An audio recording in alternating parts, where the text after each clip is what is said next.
realization of equality, peace, and resilience in our societies. Despite decades of global and Commonwealth efforts, including legislative advancements and political commitments, we see that violence against women and girls remains one of the most widespread and even socially accepted human rights violations. Shockingly, 1 in 3 women worldwide still experience violence in their lifetimes. 1 in 3. It's 33%.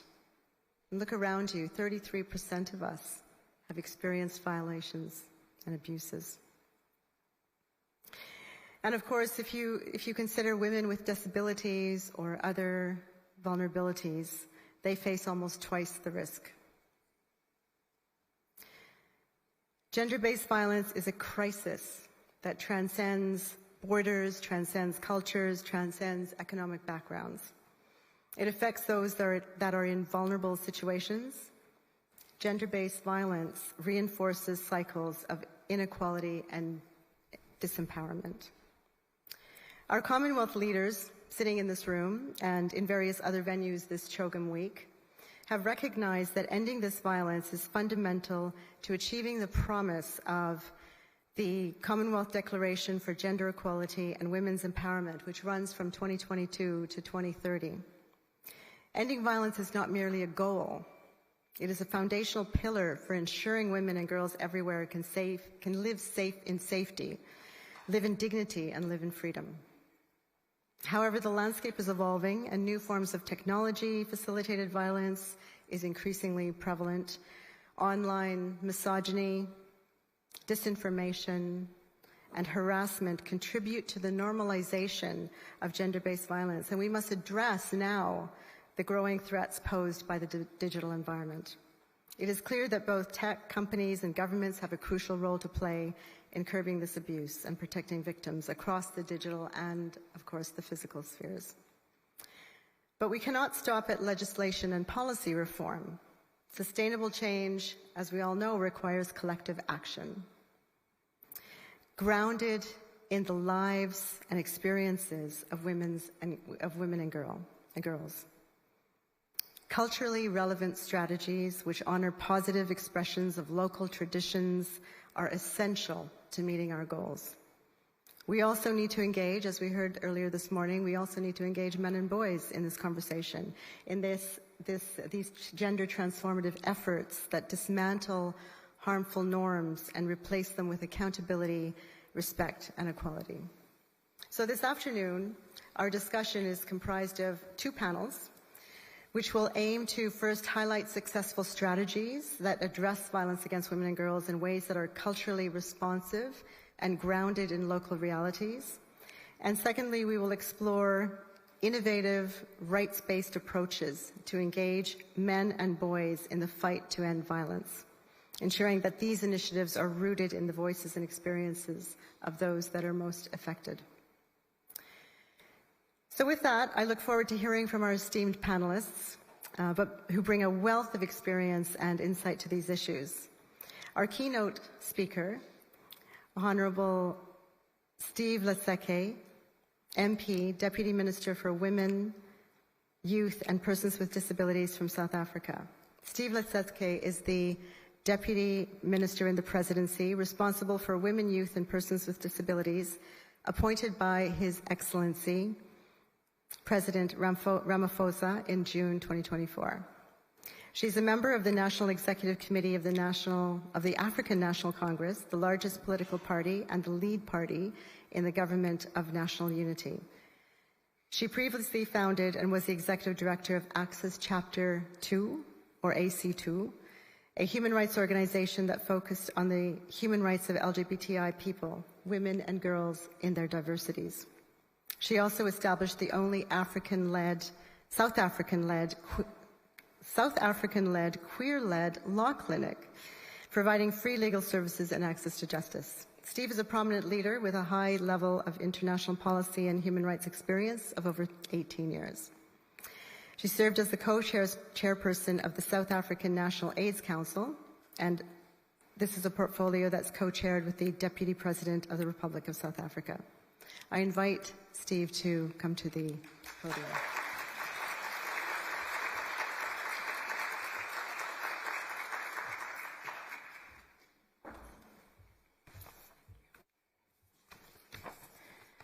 Program moderator, Your Excellencies, Ministers, Deputy Ministers, senior government officials present, UN experts and representatives, diplomatic community, civil society representatives, distinguished delegates from across the Commonwealth.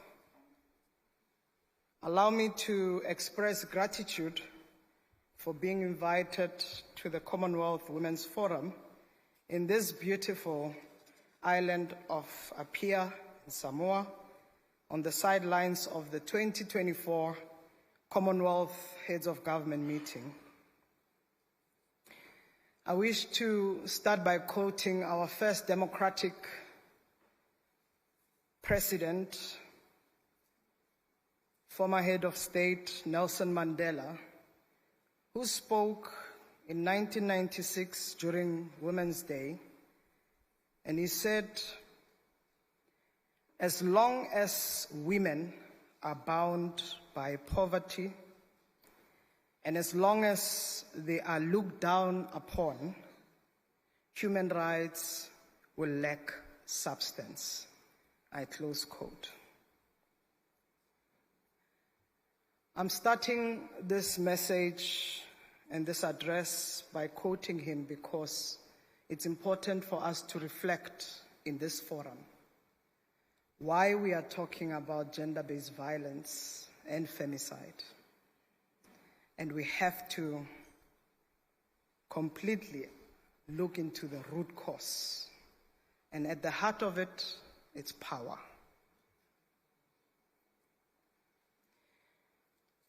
So I thought it's necessary to quote former President Nelson Mandela.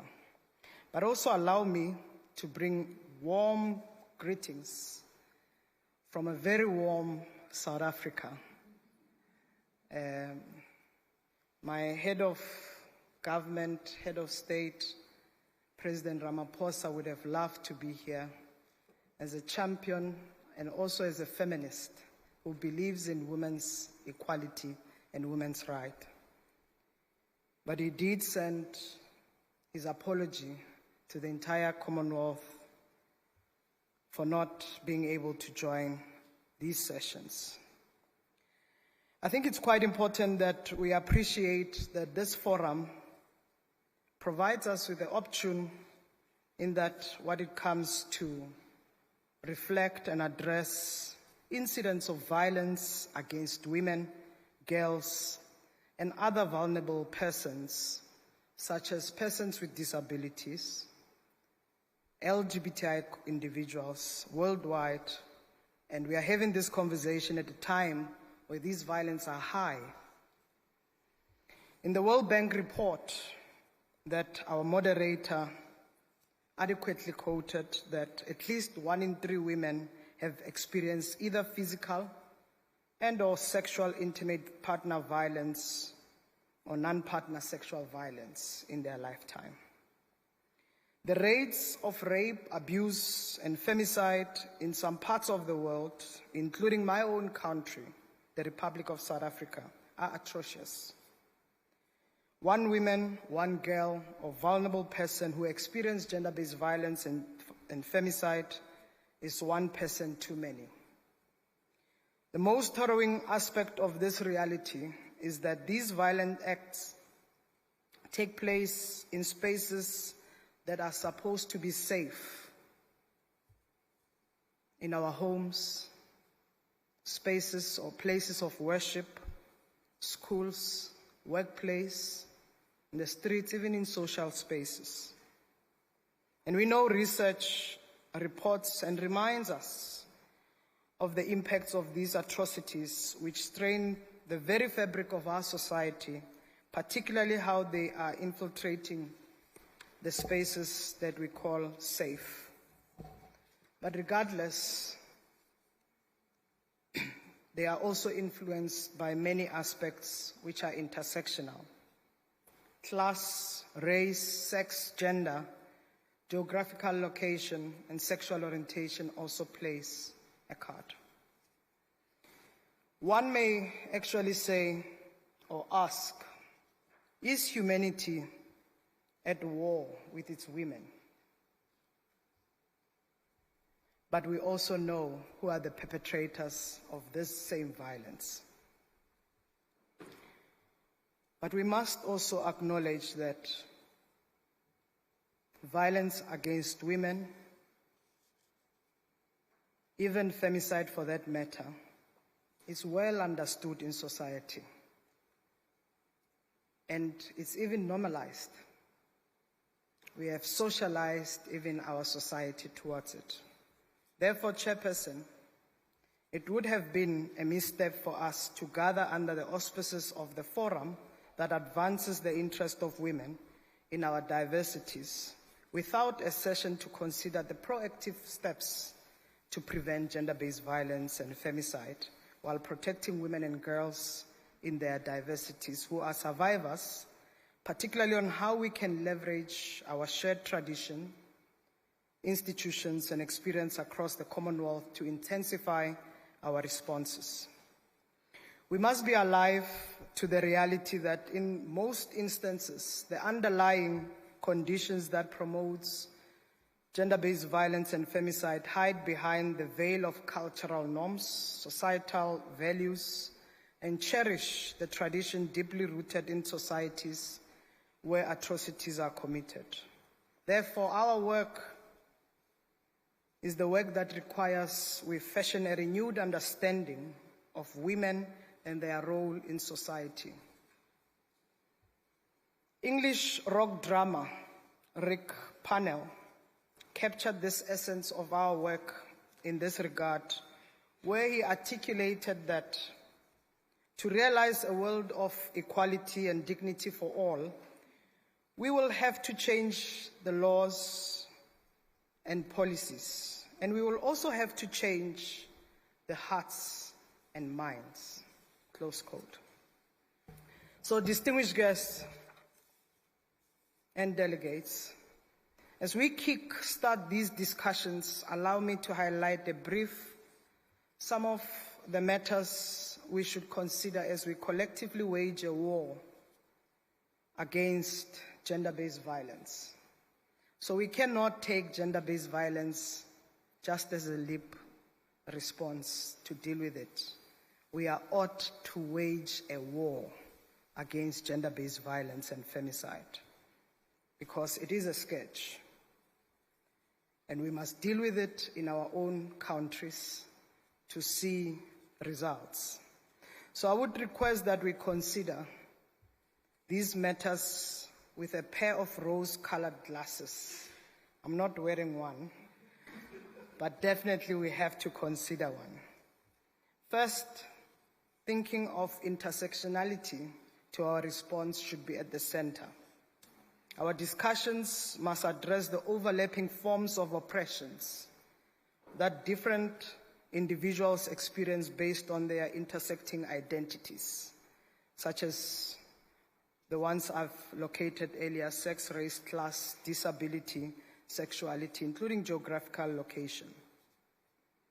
We have an inherent responsibility to acknowledge that people are affected by gender-based violence. Varying ways depends on identities, and therefore the endeavor to create more inclusive narratives and solutions matters. Gender inequality, patriarchal norms, misogyny, and inequitable power dynamics drive gender-based violence and femicide, while poverty, substance abuse, gun availability exacerbate the problem. These factors contribute to violence. For an example, alcohol abuse and mental health illnesses alone do not cause violence, but interact with poverty and gender norms to increase the likelihood of it. Violence against women and girls and vulnerable groups share the same drivers, co-occurs in households, and has intergenerational effects to it. The second aspect I want to address is that for us to respond to gender-based violence, we need an all-society approach in our response. Addressing it requires that we look at interventions anticipated to yield positive results that needs all members. And we are not only talking about those in government or in private sector, civil society, expanded. The faith leaders, traditional leaders, teachers, health professionals, all members of society, including men and boys in their diversities. Everybody must be involved as we deconstruct, dismantle patriarchy so that we can deal with positioning of women that is often perceived as a weaker position, or frailer, or inferior for that matter, because these are forms of perceptions that exacerbate gender-based violence. The perception that we are weaker, therefore brute forces of violence, or we are kept in line. I know that as a survivor of gender-based violence myself, how many times men have perceived and seek to correct that maybe you are not a real woman, or you need a real man to show you how to be a real woman. Those we need to dismantle. We need to deal with it constantly so that we can place the woman's position that is autonomous, independent, strong, but that is also self-determined, and that there won't be any limitation or untruth about it. So addressing gender-based violence in all its forms requires to change individuals, relationship, community, and societal levels across the life course. So we must adopt an ecosystem to it. We must strengthen the legal frameworks that we deal with. The first step is a reform to our legal instruments that safeguards the rights and protect women, girls, and other vulnerable groups. The law is women's first point of call when addressing gender-based violence and femicide. In South Africa, our constitution protects the substantive equality, prioritizing the rights of marginalized groups, including women and girls, with dignity being central to our value system. Section 12 of our constitution guarantees the right to freedom and security of persons, protecting people against violence from both public and private sources. Additionally, girls have specific rights to protection from abuse, neglect, maltreatment, and degradation, with their best interests being paramount in any matters affecting them. Internationally and regionally, South Africa has adopted various legal instruments to protect women and girls' rights. We have ratified the Convention on the Elimination of All Forms of Discrimination Against Women and the UN Convention on the Rights of Child, which oblige the state to protect girls from all forms of violence. The Maputo Protocol on the Rights of Women includes a strong definition of violence, recognizing the state's duty to combat its drivers. These instruments represent significantly progress towards realizing women's and girls' rights. They require the government to implement programs, one, to tackle the drivers of violence by reducing gender inequality and changing social norms, support families and couples experiencing the strain, provide sanctuary and support when violence occurs, and ensure the criminal justice system holds perpetrators accountable. Some of the interventions that we have to look into is community education and changing cultural norms. Patriarchy on its own believes and normalization of violence contributes significantly to the problem. So community education programs focusing on gender equality, respect for women, and nonviolent conflict resolutions are essential to challenging these harmful norms. Empowering women economically is very important because women may be trapped in abusive relationships. Providing education, job opportunities, and financial sustainability support for women can give them the resources they need to escape violent situations. Strengthening support services that focus on shelters, hotlines, counseling, and legal aid services should also be well funded and accessible. Sometimes we find many of our states speaking the right things but doing less and not putting money where our mouth is. So more resources should be directed towards creating safe spaces for women and ensuring comprehensive support system for survivors of violence.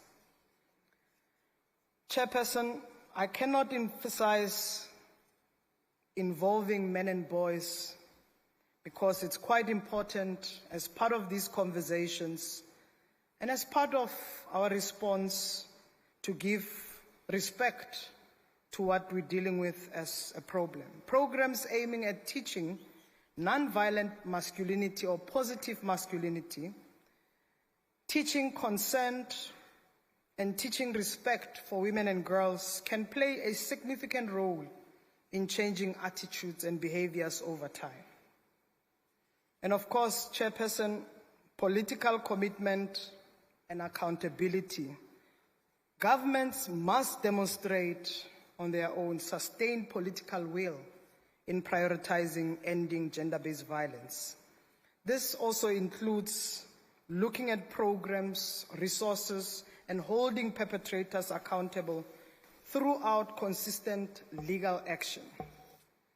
I want to really say the last intervention that is key, that speaks around respecting the work that is done by organized communities, civil society, the grassroots activism and partnership. Civil society organizations, NGOs, and grassroots movements play a crucial role in advocating for women's rights and safety. So collaborating with these groups to raise awareness and apply pressure for systematic change is vital. And the very same groups must be well resourced. So in conclusion, I would like to emphasize that reducing violence against women and girls and vulnerable groups requires sustained effort across these various fronts, driven by both government action and community-based initiatives across the Commonwealth. The Commonwealth is our homes. We have nowhere else to go than to be in our homes. And governments everywhere else must heed up to the responsibility of developing, like in my country, we've developed the National Strategic Plan on Gender-Based Violence and Femicide that outlines prevention efforts, that supports victims and survivors, and that also strengthens the system for supporting communities and services. So various stakeholders are implementing these strategies to end gender-based violence and femicide. So I urge all of you, delegates and government representatives, let's introduce interventions that matters for our society. Let's help introduce even further the best practice, evidence-based social behavior change programs in our communities to ensure that we strengthen the societal notion of building a better society. It is time that we acknowledge that what works and resource it. It is time we recognize gender-based violence is affecting women, girls, and vulnerable groups. It is a strain in our humanity. And we have to ensure that there is peace and security in society. I want to close by saying and quoting the words of one of the finest sons, like Nelson Mandela, of the African soil, President Samora Machel, whom we commemorated 38 years since his passing on the 19th of October, when he said, "The emancipation of women is not an act of charity. The result of humanitarian or even compassionate attitude. The liberation of women is a fundamental necessity for the revolution, the guarantee of its continuity and the precondition of its victory. The main objective of the revolution is to destroy the system of exploitation and build a new society which realizes the potential of human beings, reconciling them with labor and nature. Now, in this context, within this which the question of women emancipation arises," and close quote. So we can eliminate gender-based violence. It's possible. And the answer sits with you and I. We can do it together as the Commonwealth. Thank you so much.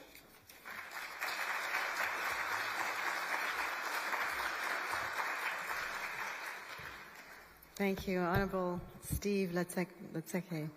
Thank you for setting the tone for this session, reminding us that we must focus on action, we must focus on implementation, we must focus on specific interventions, and we must consider issues such as intersectionality, that the double impact of gender-based violence on certain women, and that we must go to the core of gender-based violence to address it in a sustainable way.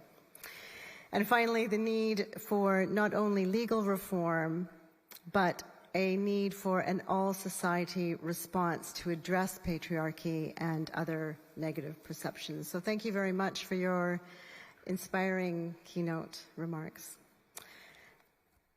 So now I would like to begin the first panel, and they will share with us examples of effective laws, policies, programs, and initiatives which are grounded in the local context and which have been successful in addressing gender-based violence. So I would like to call on the first panel to come and join me on the stage. Honorable Miles Laroda from the Bahamas, and Fiona Hukula from Papua New Guinea, Sarah Kamau from Kenya, Lee Ashley Lipscomb from Fiji, and Polepe Swani Solese from Samoa. Please join me.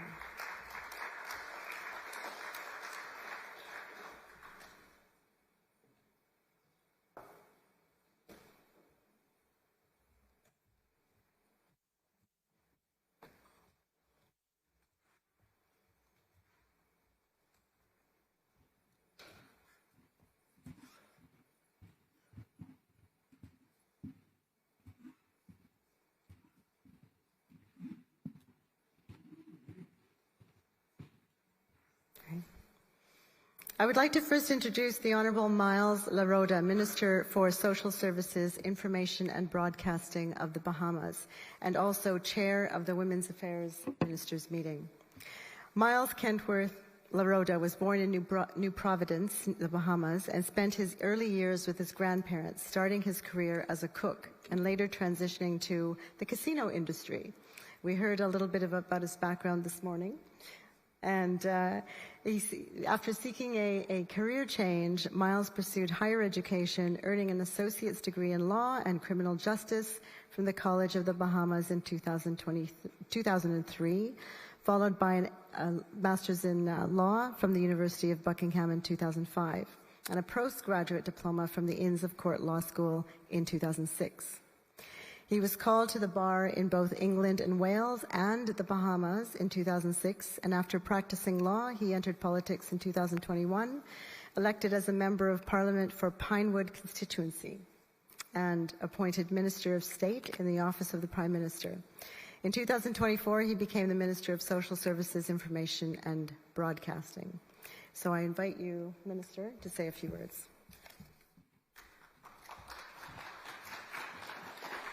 Thank you, Madam Moderator, and I stand on the established protocols again. As a matter of fact, my first job was a Polynesian cook in a restaurant called Koyaba many moons ago, for what it's worth. In my opening remarks, I indicated that the Bahamas enacted protection against violence legislation and discussed our intent to provide protection and support of victims of violence. The work started in 2013 when the government launched a national task force to oversee the development, implementation, and coordination of the National Strategic Plan to address gender-based violence. Besides the Act, there are 3 critical recommendations of the government of the Bahamas that has been addressed. 1, establishing a Department of Gender and Family Affairs. The department responsible for gender and family affairs was established in 2016. One of the main focus is gender-based violence prevention and intervention.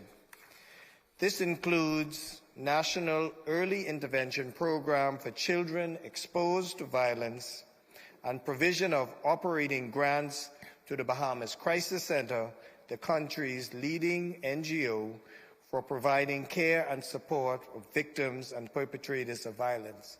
I'd just like to add that the person running that agency is with us here today, is Cleopatra Christie. 2, male mentoring.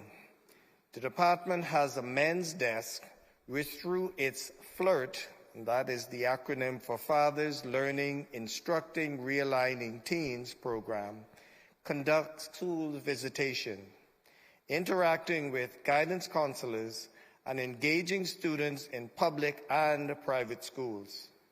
Community outreach is undertaken to assist with after-school care in partnerships with other men's organizations.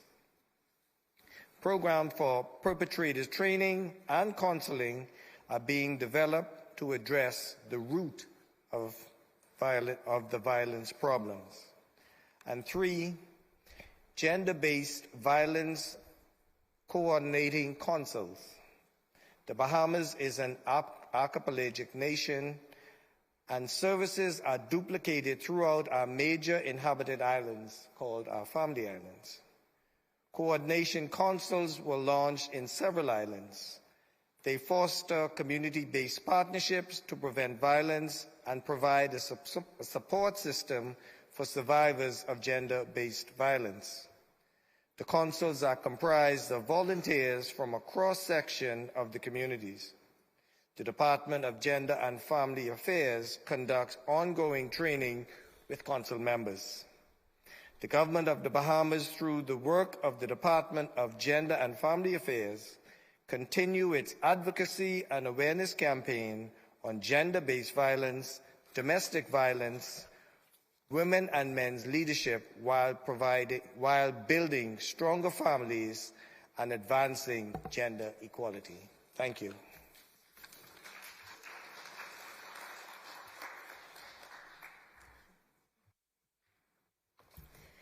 Thank you, Mr. Larota, for sharing the commendable efforts of the Bahamas in addressing gender-based violence through not only the enactment of legislation, but the establishment of specialized mechanisms and the creation of innovative programs, the latter of which demonstrate a holistic and community-driven approach to both prevention and support for victims. So, thank you. So I take great pleasure now in introducing the rest of the panel. Fiona Hukula, Policy Advisor, Gender Equality from the Pacific Islands Forum, Secretariat in Papua New Guinea. Fiona is the Policy Advisor, Gender Equality, and Fiona's role includes supporting Forum member countries with relevant and timely gender equality advice, providing oversight over the implementation and visibility of the revitalized Pacific Leaders Gender Equality Declaration, and coordinating and collaborating with a wide range of stakeholders on gender equality and social inclusion efforts. Lee Ashley Lipscomb from the United Nations Population Fund in Fiji.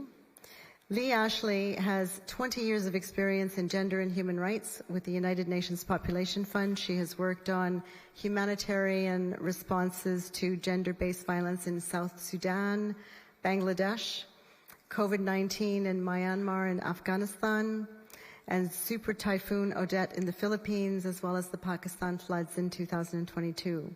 She worked with NGOs and governments in Ukraine, Timor-Leste, and Indonesia. She's been part of the UK team of experts for prevention of sexual violence and conflict and is a Hansard Scholar. She holds a PhD from University of California, Berkeley, and was resident at the East-West Center. Who's next? Sarah. Sarah Kamau is chair of the Commonwealth Disabled People's Forum in Kenya. Sarah Kamau is a woman with physical disability and has a master's degree. She is currently the chair of the Commonwealth Disabled People's Forum and has over 30 years of experience in different capacities within public and private sector in disability rights and inclusion. She serves on various boards, including United Disabled Persons of Kenya, and her participation in the disability movement has enabled many policies and regulations to be disability inclusive. And finally, Palepa Swane Sola Ese, Director of the Samoa Victims Support Group, or SVSG, in Samoa. Palepa was one of the founding volunteers when the Victim Support Group was set up in 2005. She started as a volunteer at the shelter, which is now referred to as the Campus of Hope.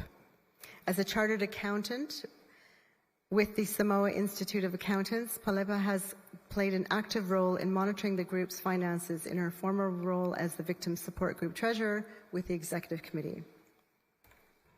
So welcome all of you. Let me just sit down.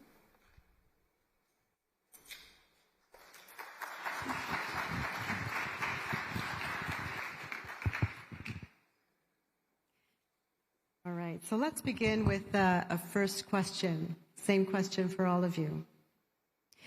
It's a question that has to do with knowledge and sharing and recognition of diversity. So we know that gender-based violence is prevalent in every country in the world. We've heard a lot from the speakers before us. But in order to counter it effectively, we must build on what works at national, local, and cultural context. So I'll ask each of you to share your thoughts on how best to bring it all together. What do we need to be working on? How can we learn from each other across the world, across borders? What actually works in practice? So that's the question. And maybe Fiona, let's start with you. Could you share your thoughts? Thank you. Thank you, moderator. And maybe just a slight correction. So yes, I am from Papua New Guinea, but I'm based in Fiji at the Pacific Island Forum.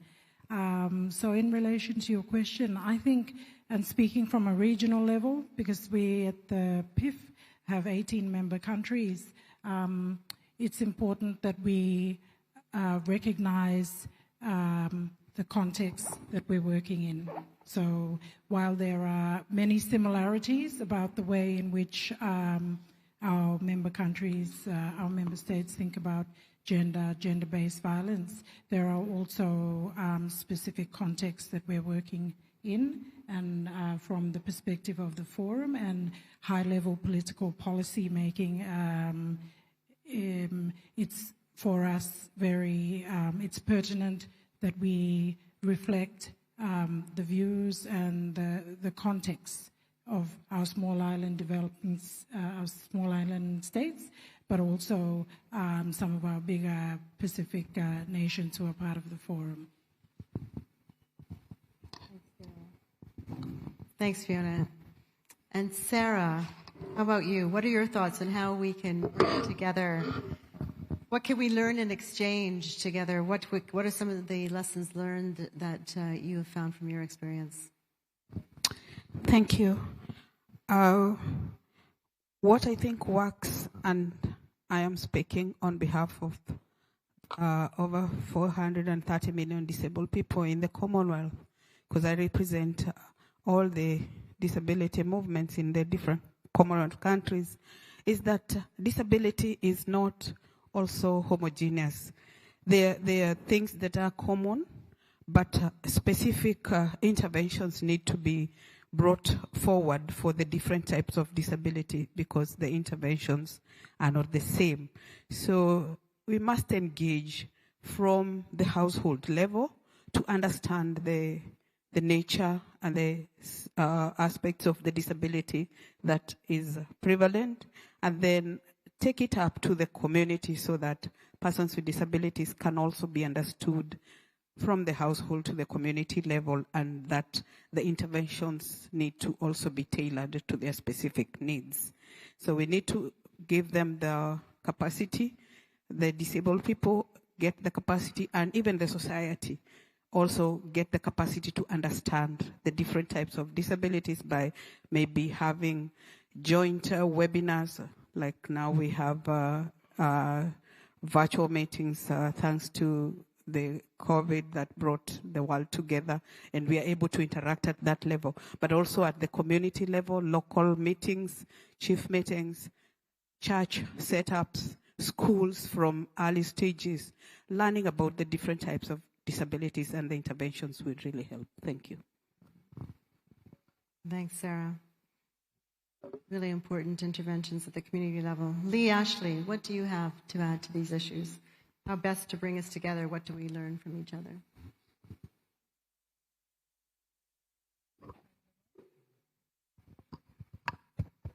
Great. Can you hear me? Okay. The first thing I thought of was guidelines. So when I started in the early 2000s, I remember I had 3 on my desk, a white one, a purple one, and a green one. And now it's a rainbow and the bookshelf is full. And that's a result of all of us working together to share knowledge and experiences and really creating an evidence base of what works. But of course, guidelines, even the best ones, are only as good as we implement them. So just an example here from the Pacific. So there are World Health Organization and UNFPA guidelines on how to measure if a health facility is ready to provide services for reproductive health, including for gender-based violence survivors. And here in the Pacific, governments have collaborated. They've adapted that survey and implemented it across almost 600 health facilities. And that data is there as a database, and getting even better is now in the process of being integrated into a live dashboard called Tupaya, named after a Pacific navigator and diplomats. So I think that's an example of you can take this global guideline distilled from global knowledge, but implement it and really, remote areas affected by climate change, and do so in a way that that knowledge can be shared in a really culturally meaningful way. Thank you. Thanks for that. And finally, Palepa, what are your thoughts on this issue, coming from a more local, community-based organization? Thank you for the opportunity. I guess before I go on to answer the question, allow me please just to briefly talk about what Samoa Victim Support is all about. The story of Samoa Victim Support history started from a young person's vision to bridge the gap in the court system, which at the time failed to protect the rights of the victims involved in incest cases. These victims were children and young women, and they needed support, shelter, counseling. Basically, they needed help and love. Samoa Victim Support is now in its 19 years of service, or what we refer to as tautua, to our people.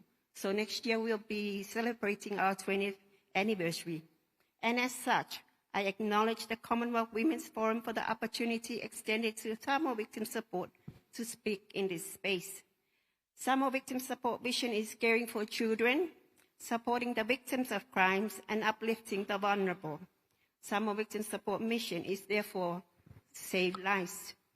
Now, to answer your question, I would like to share with you what we have been coming up, or the strategies that we kind of apply not only internationally, but bring it down to our local context.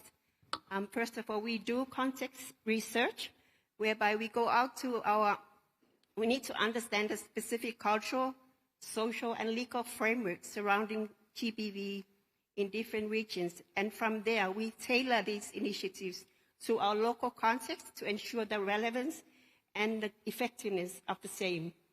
Second, we have community engagement, whereby we foster strong relationship with local communities by involving them in the planning and implementation process. This can include forming partnership with our local churches, our villages, and our leaders. And we have what we call our Sui Awai, or village representatives. We also have adaptation of materials, whereby we bring the international materials that are available in the GBV forum, and we modify them to suit our own local context, to bring it down to our grassroots level to be easily understood by our own community. And lastly, we have our cultural sensitivity. We are very mindful of the cultural norms and values when we come to implementation the different initiatives. And with that, the strategies that we have respect, and we incorporate this to suit our local traditions, which are more effective and accepted by the community. At Samoa Victim Support, we have been accepted into the local community as a family, because we have approached the community as a family. Our message is clear. We support, we help, we care. We are your family. Thank you. Thank you.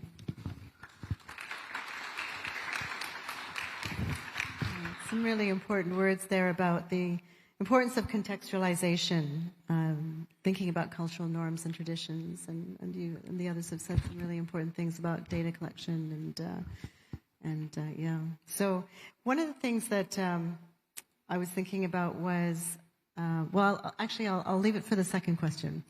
So we want to go now back to the Honorable Miles Laroda. You mentioned in your address at the beginning some of the initiatives your ministry have been implementing that prevent and address violence against women and girls, which is quite commendable. I think you've had some really good impact in the Bahamas. And I can see your dedication to creating resilient, locally driven, locally anchored support systems, which I want to explore a little bit more with you, if that's okay with you. Can you share with us a little bit more about the impact that these initiatives have had and the sustainability that this impact has had? Thanks again. The legislation didn't just come out of thin air. The government had a collaborative approach, of which we brought in various facets. We had the church, we had the crisis center, we had advocates, and at some point it was really contentious or tense in terms of the legislation itself. And we are proud of it, but I will be honest that there were certain segments who felt that we could have gone even further. But what we try to take, as you mentioned early on, is the holistic approach. And what we find is it's easy to say this violence is being perpetrated. Data is showing that violence against women is usually perpetrated by people that they know, usually people known to them, in a lot of cases, family members. And so we could look at the victim, but we also need to address the root cause. Most of the violence against women are coming from men. And so we find that it would make sense for you to get them involved. And we use the words to sensitize young boys and men that what they're doing is wrong. And what has worked in the Bahamas is mother, that nurturing figure. And what has proven to be successful in our communities is that everyone has a mother. And would you perpetrate an act of violence against your mom? So you try to humanize the victim, because we're not peculiar in the position. The Bahamas, 40% of the homes are led by women, and so there are in some instances, there are not men present to teach young boys how to be men. And what has happened, and as it's going on in other parts of the world, is they are turning to other places. In our case, sometimes it's gangster. And so we find that if you try to get them early enough, and we have instituted, we find that in the schools we are coming up with a new project of therapeutic schools to sensitize young boys who are heading down that path. We also find, as mentioned early on, data collection. Because along with domestic violence and gender, my ministry also includes the disabled. And what we are finding out is that the more data you have, you're better off to deal with issues.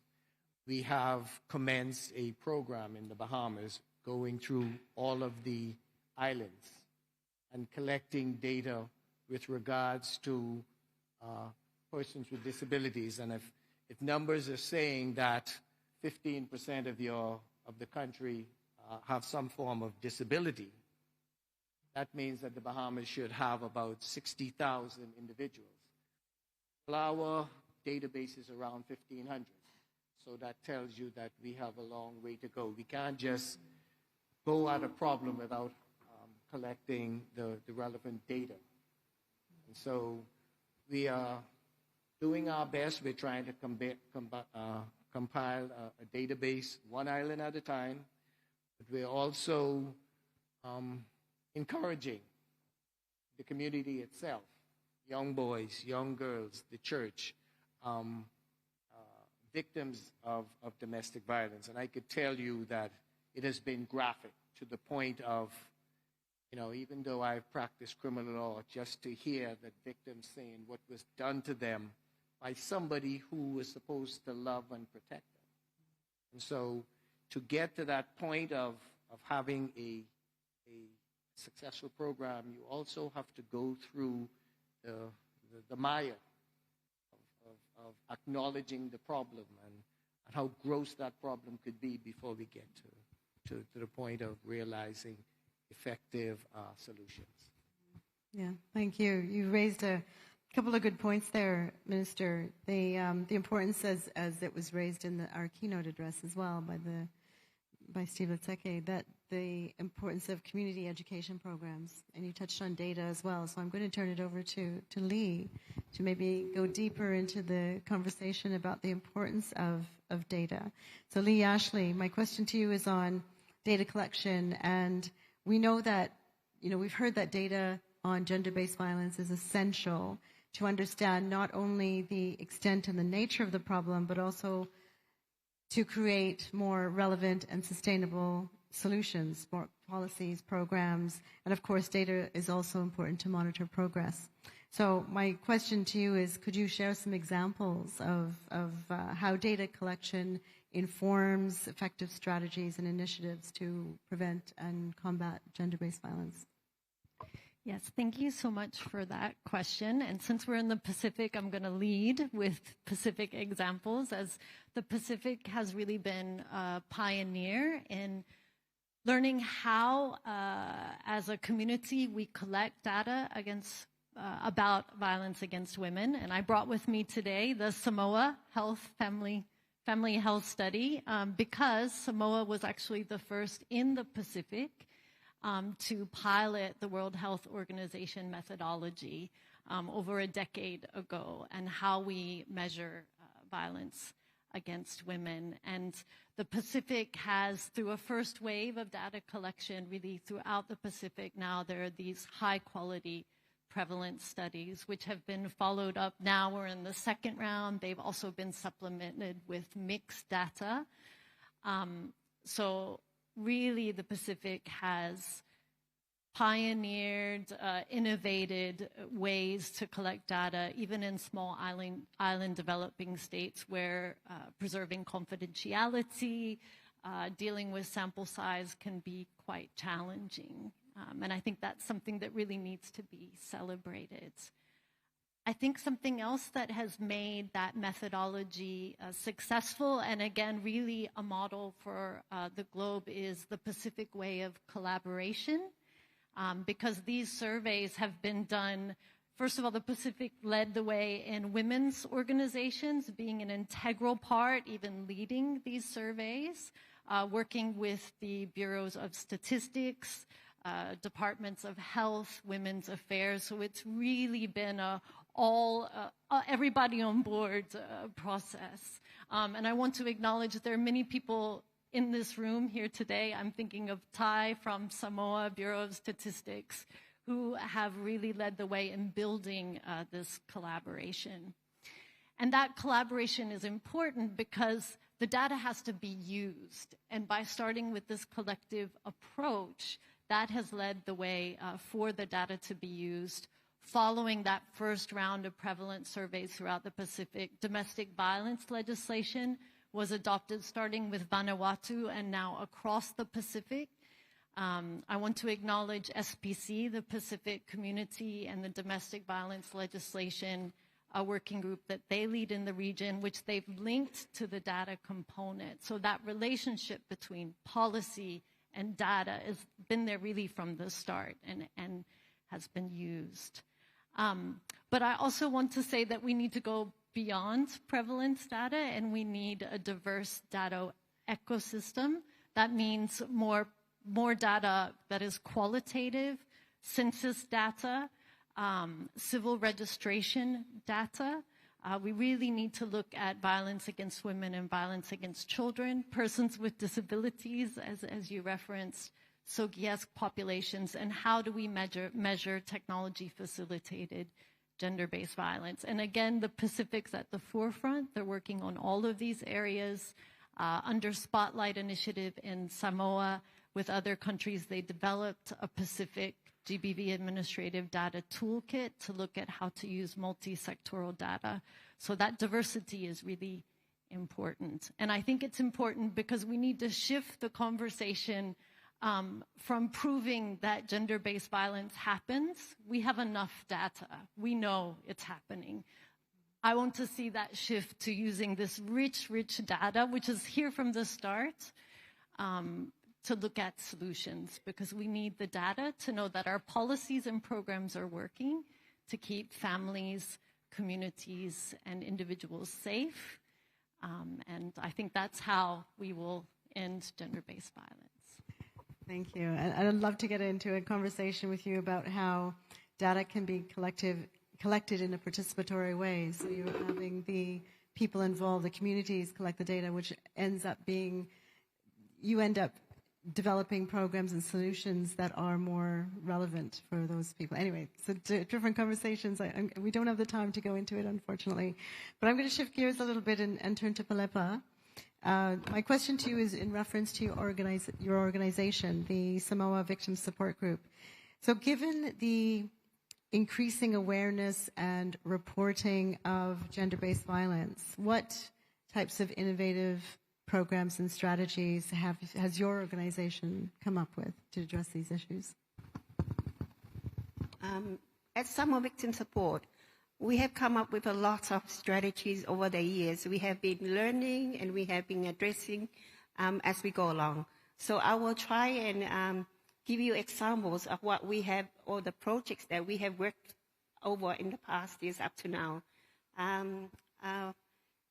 We have our Sakura Domestic Violence Shelter for Abused Women. This came about in 2021, post-COVID-19.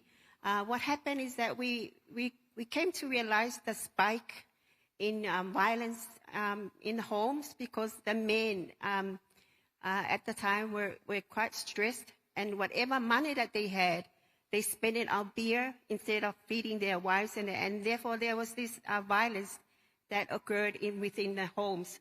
And from there, we came up with this shelter whereby we bring in the women and their children, and we came up with a 14-day policy whereby we keep them, we shelter them. We provide shelter for the women and their children for only 14 days, while our case management team work on sorting out and addressing the problem at home. So that's an example of another domestic project that we came up with. Secondly, community mobilization. I mentioned this earlier. This is where we engage our village representative or our Sui Awai.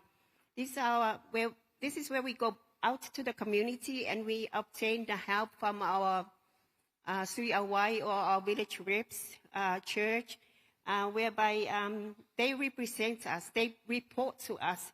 They are our ears and eyes in the community, because they report the cases of GBV to us, Summer Victim Support. So that's another example of another initiative, and we have been doing that, and it has been a very successful one. Also, we have been also doing the support network, whereby we provide facility shelter for abused women, and also we have empowered our women, and this is a very one of our most successful program, whereby this is called Nofotane Empowerment Program, and we started this in 2016. Nofotane in the Samoan culture is basically translate as stay or leave with your husband. You basically leave when you leave your home and you go and live in your husband's family. You are called a Nofotane, and you are more or less looked down about. You are supposed to be doing all the work for your husband's family. However, we turn it around and we empower our women. We said to them, we provided guidelines. We empower them by teaching them how to be on their own, build their own businesses. And this has been a very successful one for our women of crime, or our Nofotane group. Now they have their own businesses, and we continue to work with them to collaborate and to help in any way that is needed. And we also provide the markets for them, whereby they can sell the goods that they have come up with and continue our collaboration with them. We empower them. Thanks, Philippa. And I'll turn to Sarah, which I have a question on barriers. So what specific, it sort of flows from what Philippa was saying about specific groups. What specific barriers do women and girls with disabilities in particular face in accessing justice and other support to combat gender-based violence? And could you maybe think about or share with us what needs to happen? What kinds of actions and steps can be taken to improve these systems and for better protection, but also, of course, for empowerment? Thank you. We know that women and girls with disabilities are double or triply affected by gender-based violence because of their disability. Most of the time, like we have heard from other speakers, is because this violence comes from even the people who they depend on for their support. Those are their caregivers and their guardians who take care of them. And when we look at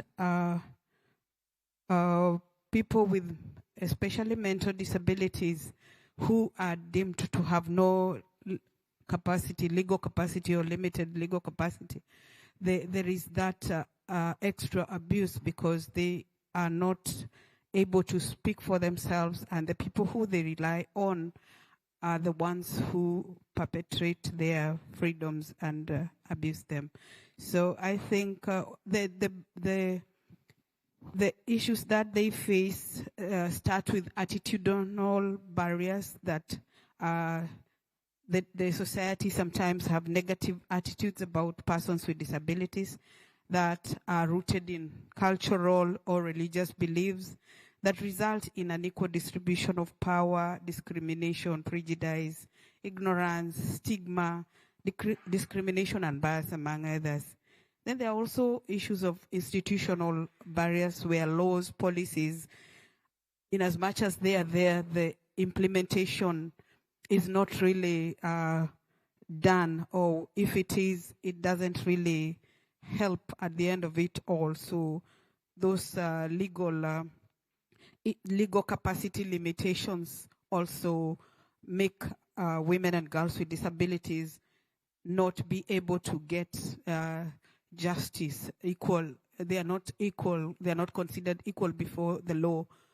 Although the law says they should be equal before the law, but because of their legal capacity, there are some discriminatory regulations that when they are to either testify in a court of law, they cannot be witnesses because they are deemed that they are, in some laws of, in quotes, unsound mind.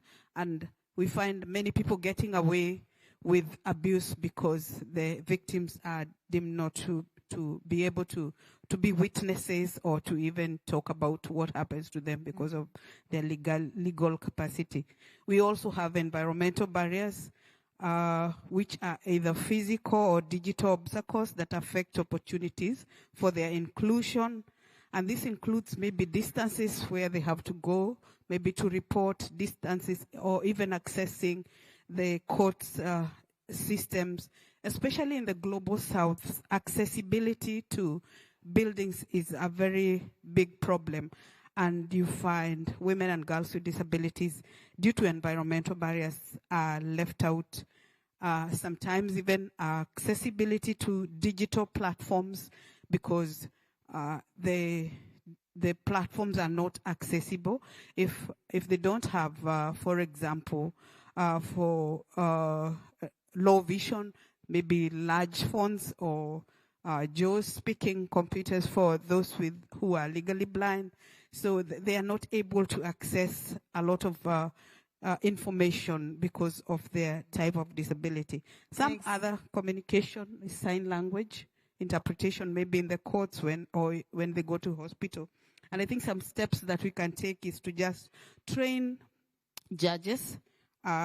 We build the capacity of the women themselves to fight for their rights for those who can, and even for their caregivers to protect them and to take care of them instead of letting them be victims of abuse, and raising awareness in the community and the household Thanks, Sarah. as well. Thank you. I've been given the red flag that we have to wrap up. So I'm sorry to cut in there, but I just wanted to give the last word to Fiona.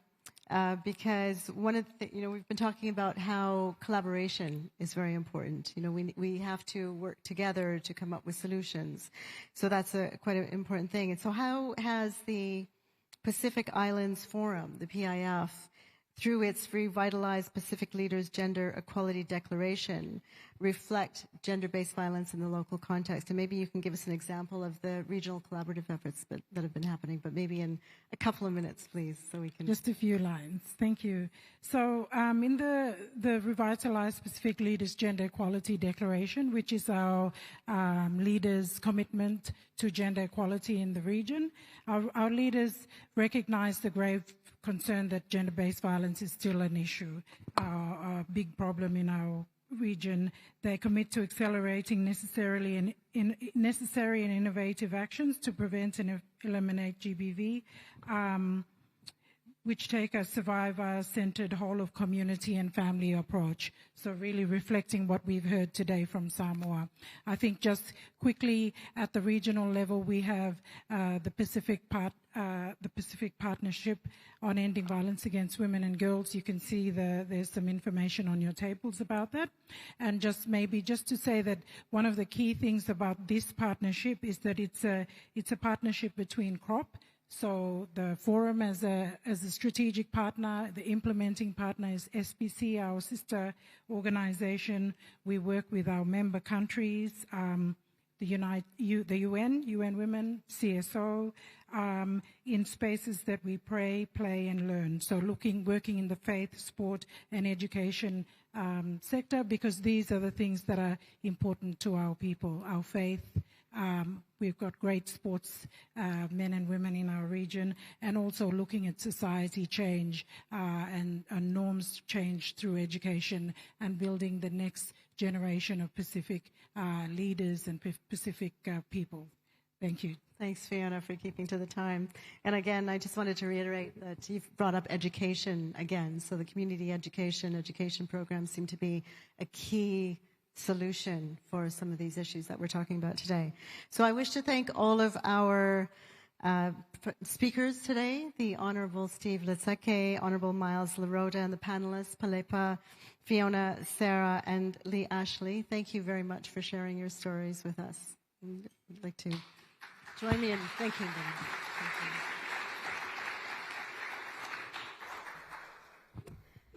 So now we're running a little bit behind schedule, but I wanted to share with you that we have a very special musical interlude before we slide into the networking break. I warmly welcome Lorraine Lionheart and Ensemble of the Commonwealth Resounds, who will perform 2 songs for us. Please join me on the stage.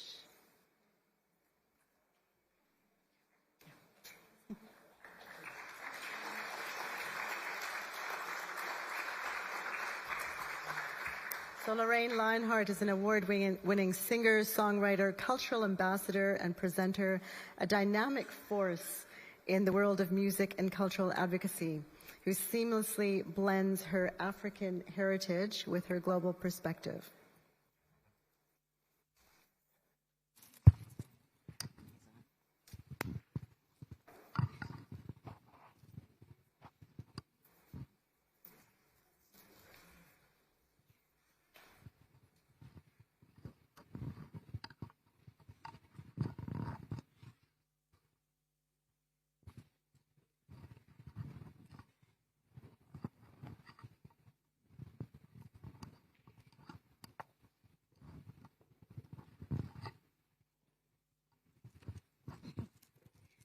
Hello, First Samoa.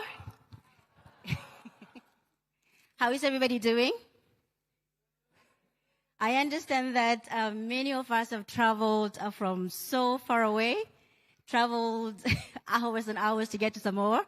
And if some of you, like me, this is your first time in Samoa, I would like to believe that you all agree with me that the travel was worth it. Absolutely. It is so beautiful here, and one of the things that I've appreciated the most is the people of Samoa, their warmth, their hospitality. So please kindly join me just to give the people of Samoa a huge round of applause.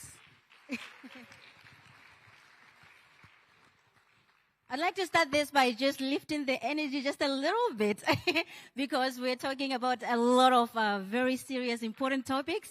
But I just want to add that little bit of African magic to the entertainment.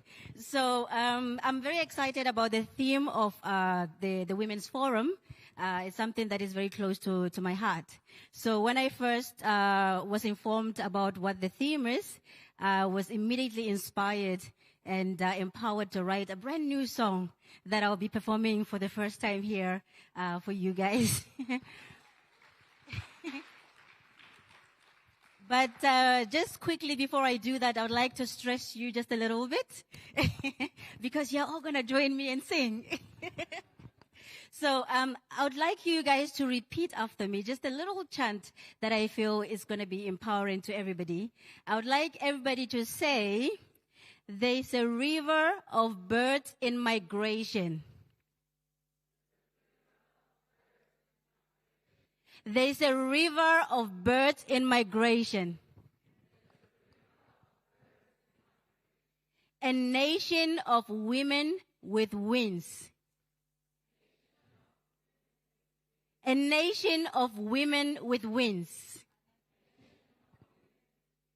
So I'm just going to sing this little chant twice, and you guys are going to join me and sing it twice, and then we get started, right?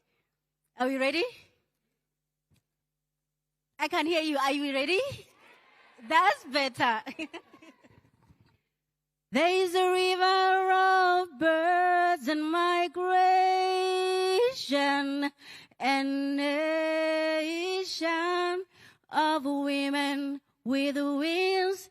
There's a river of birds in migration,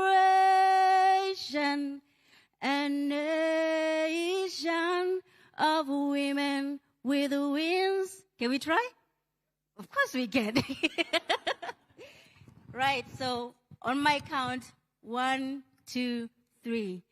There's a river of birds in migration, and nation of women with wings. There's a river of birds in migration, and nation of women with wings. Give yourselves a round of applause. Thank you so much. So the song that I wrote especially for this forum and to perform for everybody here today is called Believe Her. Because often a lot of victims and survivors of violence, they struggle. They have this silent cry because they cannot speak out. A few are very courageous, and I respect them. I'm very proud of them, who come out and have to deal with so much backlash for just coming out. But we always hear the question, why did you wait 20 years? But it's because when people speak, they are not believed. And when they speak, they are further victimized. They would ask, Lorraine, but what were you wearing? How far down your thigh was your slit? How tight was your dress? What did you do to provoke him? So people live in fear, and they suffer in silence. So the song that I'm going to sing is Believe Her, because these women need our support, need our ear to listen to them and to believe them. So I don't know where my sound assistant is. Is he ready? Philip, are you here?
Watinta Evokoto, Watinta Evokati, Watinta Evokoto, Watinta Evokati, Watinta Evokoto. Bugaya ibu parangeza, bata bata ya iba chalaleza.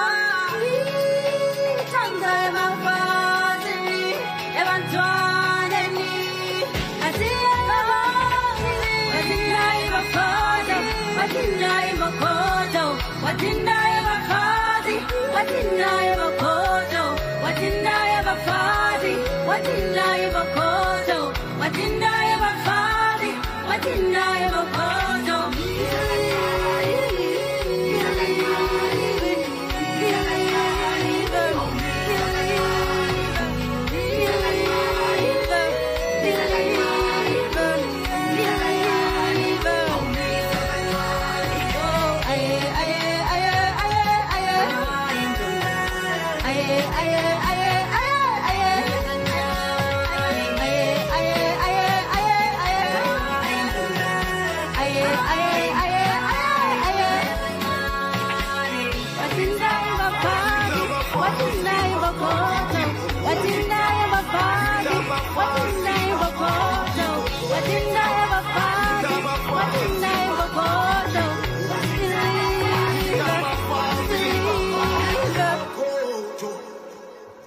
Thank you.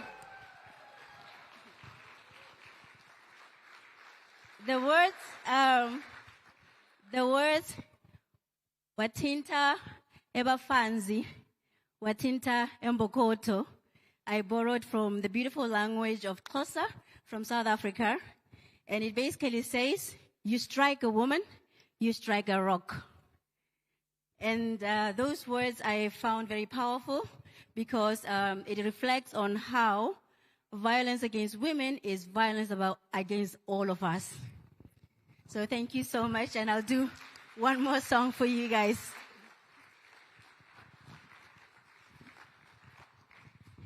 Philip, for this one, I need you to turn it up a little bit.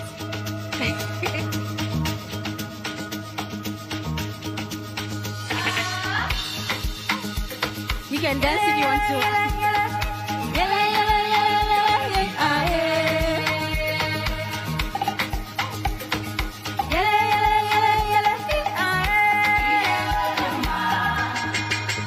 Just one voice breaks the silence. Just one smile lights the flame. Every heart is a rhythm. We are different, but the same. All our mothers and fathers stood underneath the stars. We're the children, we're the future. It's time to take our part. We are living symphony. You and I and everyone together. We're the sound playing out all around the world. We are making history, singing out a song that lasts forever. Start with just one melody.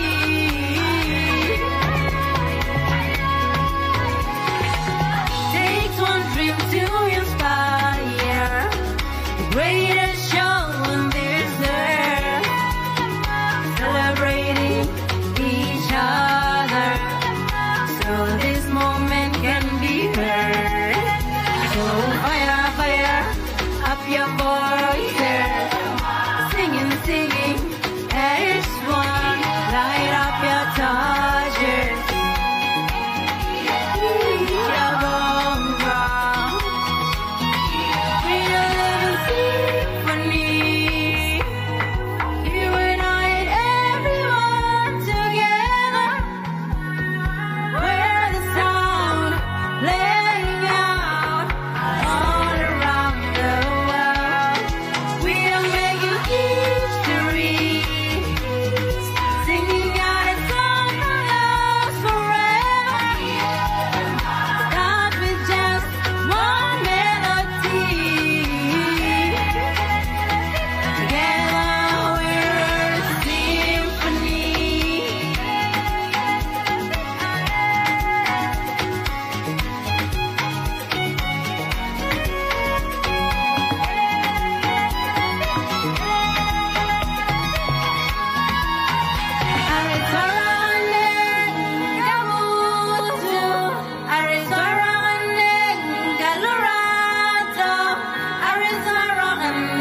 Thank you so much. Thank you. Thank you so much.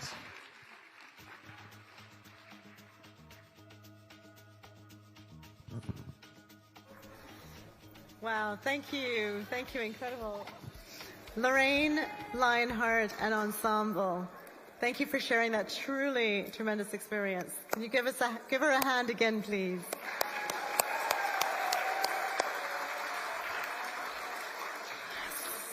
So we've got a little bit more energy. We've got a little bit more flow.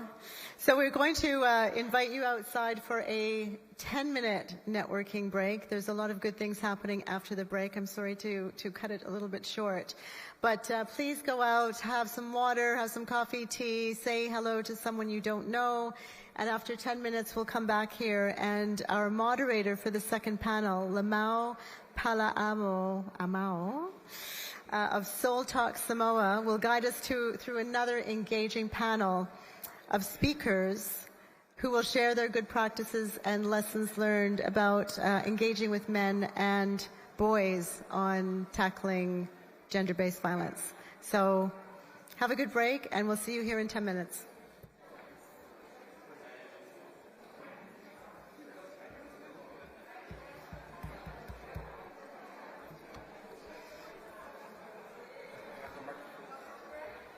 There's two here.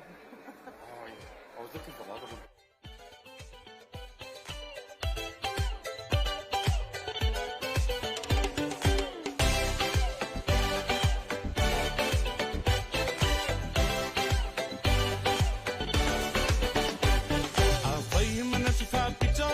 Tangata, oyo usili, sili lava, natule alima osa tele mea, ona vinga na menino I love alone of Lea.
sea. Ang imag's every time.